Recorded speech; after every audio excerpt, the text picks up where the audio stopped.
On the last episode of Petty Chevy with New Yankee Auto Systems. Okay, so now I have the fiberglass laid on the white and blue fenders, and I will admit, it did not go the way I was expecting. So this side was very much more difficult than the other repair that I've done. I'll just have to see how it turns out. The other fiberglass turned out okay after I let it sit for a couple days. I'm probably going to do the same thing here, let these fenders sit for a couple days. But while those are curing up, I'm going to jump into trying to figure out how I'm going to get the rear fenders onto the car. So let's just keep rolling on.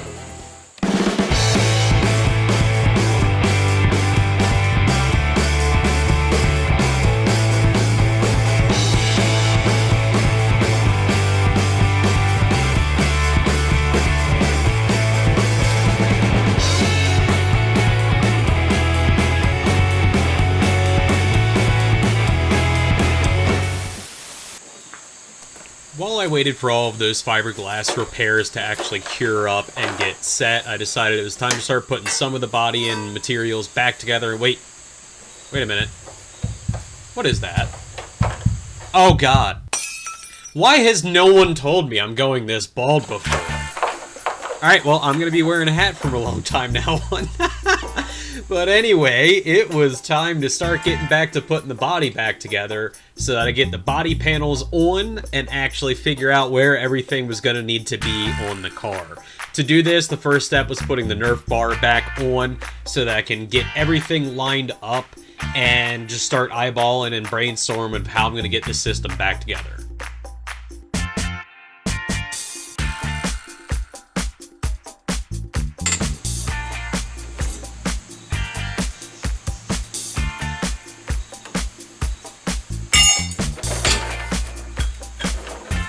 I thought I had the wrong side Nerf bar, upright, whatever you want to call it, but as it turns out, it just really needed to be tweaked a little bit on the end. Maybe the Nerf bar had gotten hit at some point, wouldn't line up correctly. I know it wasn't the easiest thing to take off, but with anything in this project, it wasn't the easiest to put back on either, as you'll see right here. That is as far as the bolt will go on the front of the car, and as you can see from the back of the car, the other bolt goes in perfectly fine. So, what's going on? Like, what's the problem? You want to know what the problem is? Someone else cross-threaded this at some point as well.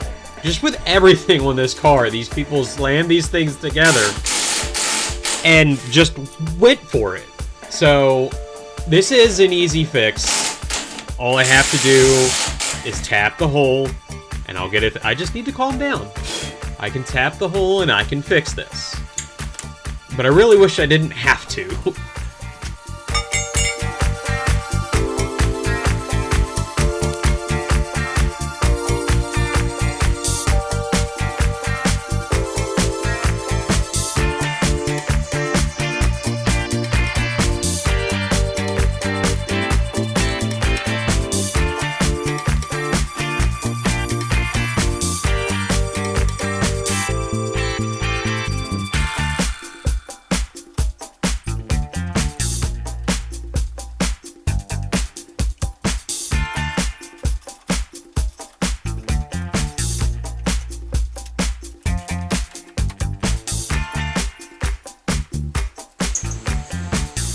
One problem fixed, now for another.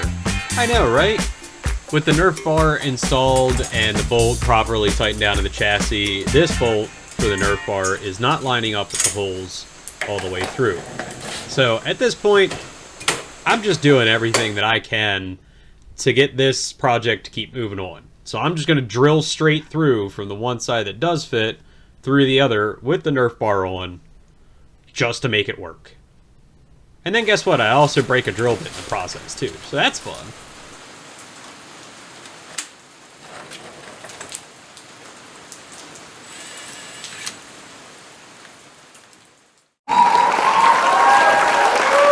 If you like the content, make sure to like and subscribe. Now that I have the forward Nerf bar successfully installed, it was time to put the rear Nerf bar back on so I could finally get this lined up, tightened up, and get my running board set so I can start mocking up where I want to put and need to put my rear fenders.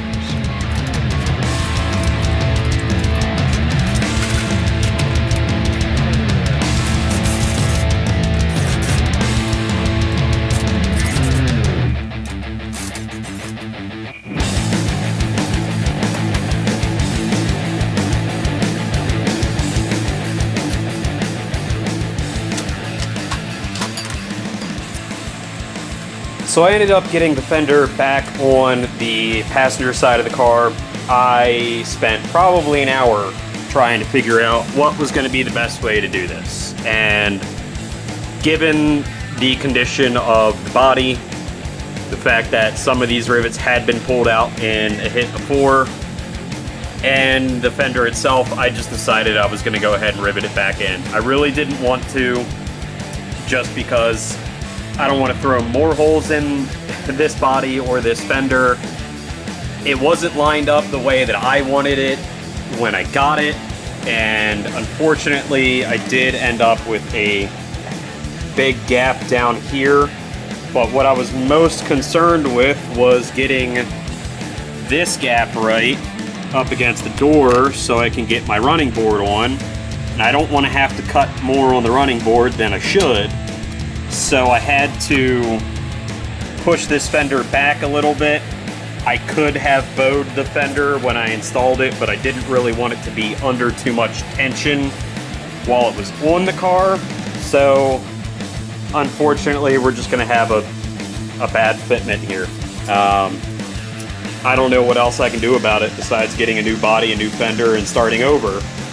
Trying to rework and reinstall something that somebody's installed a couple times and has been knocked off the car, obviously, before, doesn't leave me with a lot of options unless I was going to go with a full-on body restoration on this project, and that's not the idea. So I've got to make some decisions that aren't going to be the greatest, but hopefully the rest of the work of the car will speak for itself. That's just one of the unfortunate situations that I'm dealing with, is the car's been hit before. It's a race car. That's going to happen. So I'm gonna try and do better on the driver's side. I've already had that mocked up before with plastic fasteners, but I walked by that once and it just knocked them right off. So maybe I'll be able to figure something out with that side, since I already had it set where I wanted and already have the holes drilled. So I'm gonna jump over to the driver's side and see what I can do.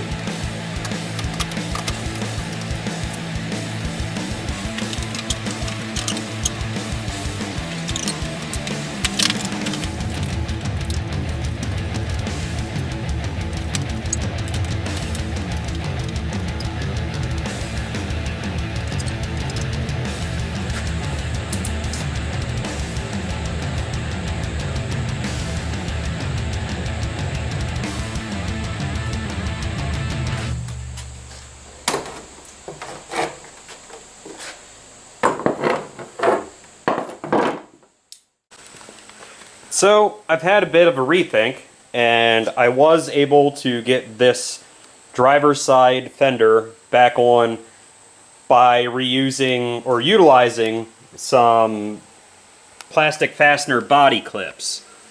They're just a push type, they're 9mm size, and they push through the fender or the body. On that back one, it's through the body to the fender. So there's how you can see that it attaches. And then I've lined most of my holes up that I already had drilled in here, either to the body or to the fender. You can see there's some holes in here that had gotten egged out from before, and some holes that weren't reused. But I've got all of these fasteners in there now that can be removed and reused, which is better for this side because this is where the battery and all the electrical is. If anyone needs to get in here or I need to get in here, it'll be easier to remove this fender for that reason. Now moving on next, I'm going to start lining up the running boards.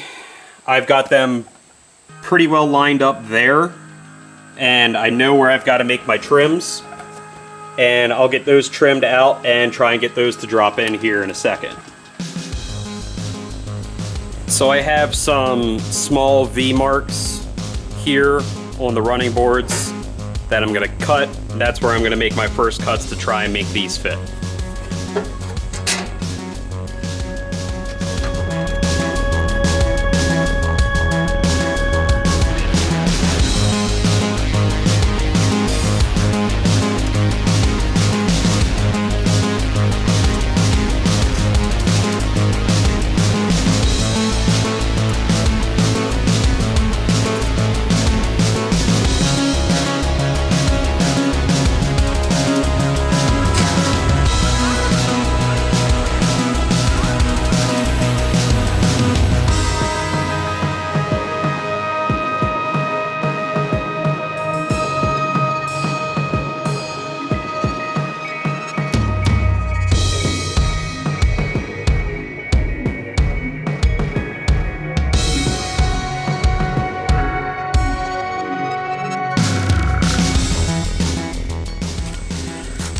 That V-cut does look like it's going to give me enough room to get my running board where I want it. It is just a little bit past that mold line there. I am going to have to trace around the front here and see if I can't get that notch cut out of there as well, so I can get that to drop down over the tube.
So after a little bit of filing and fitment on that, I feel like I've got it in a good spot for now.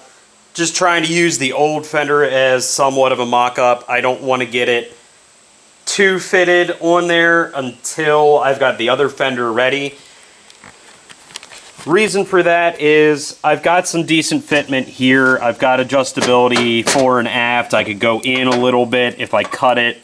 There's a little bit of gap under here that I'm not happy with, but until I know how the other fender is going to sit, and the reason why I say that, I can cover the holes for the fender mount to the running board if I pull on it a little bit. It's got a little bit of flexibility, but kind of sitting where it wants to sit right now, the bolt that would line it up here isn't really lined up anywhere. And the bolt that would line it up here isn't really lined up either until I pull it out of the way. So either they had that running board pulled forward more, which is possible, but to have this fender lined up where the hole is here, you can see how much it's just not lined up there either.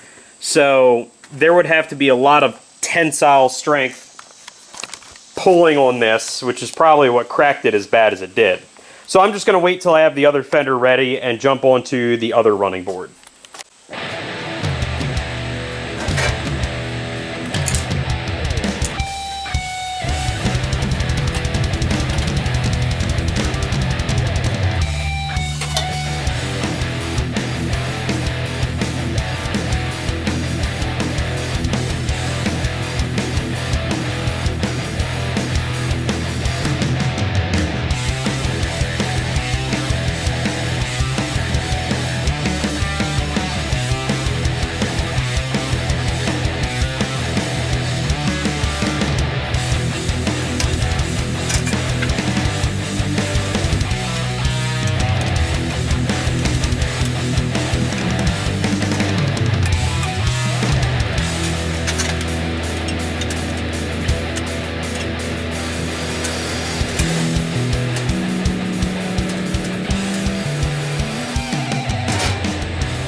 So this whole setting of the running boards is kind of just finding a happy balance between everything.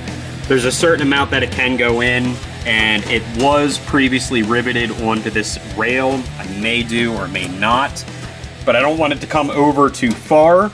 So I've got a little bit that I could trim here if I wanted to go in further, but my fitment right here is pretty decent. My fitment back and forward, I have some adjustability.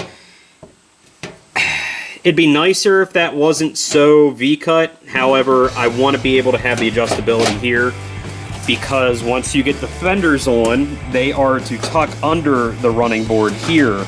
So if I have a little bit of room to go back so I can get that fender under, then I'll be good. So just kind of working with what I got here, and my fitment is pretty decent, and I'll keep working on it. Thanks for making it to the end of the video. We're gonna cut it off there for this week. Could it have gone a lot better? Absolutely. But there's a lot that I'm dealing with working with a body that's been damaged, and I do not have the ability to replace it right now. So trying to get these fenders on was definitely kind of a hassle. I hope that you all enjoyed the video this week. Make sure to tune in next week where I keep up with the body work, hopefully come back and be able to finish up those front fenders and start fitting the running boards onto the car. I'm looking to try and get the body panels of this car together next week. Make sure that you like and subscribe to New Yankee Auto Systems, and follow us on Facebook at facebook.com/New Yankee Auto to stay caught up with all of our progress. Until next week.